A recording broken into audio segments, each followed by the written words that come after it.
Bulong ng hindi pantay na pagmamahal.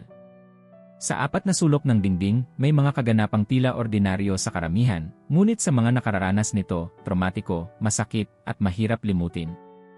Hindi ka ba paborito ng lola mo? Para sa iyo ang kwentong ito. Saksi ang mga agyo at gagamba sa loob ng bahay namin sa mga tahimik na eksenang ito ng buhay ko. Hindi naman ako seloso, gusto ko lang ang hustisya, ang patas na pagtrato. Isang araw, pag-uwi ko, nadatnan kong nag-uusap si Lola at ang kapatid ko sa kwarto nila. Tahimik akong pumasok at humiga sa kama ko. Habang nakatingala ako sa kay Sammy, unti-unti kong naririnig ang mga bulungan nila. Yung tipo ng bulong na hindi mo man gustong pakinggan. Pero kusa mong naulinigan.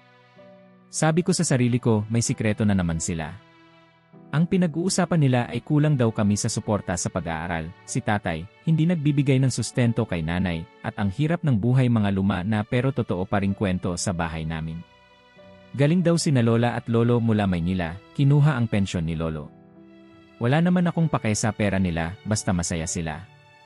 Sana lang, gamitin nila yon para sa sarili nila. Matanda na kasi sila, para naman sana matikman nila ang ginhawa ng buhay.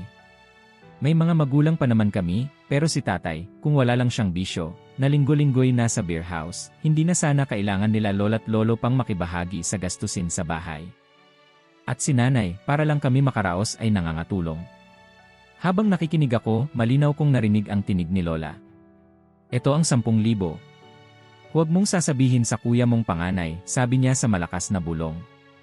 Kasunod noon, dinugtungan pa niya, bibigyan ko rin yung isa mong kuya, para dalawa kayong may tag 10,000.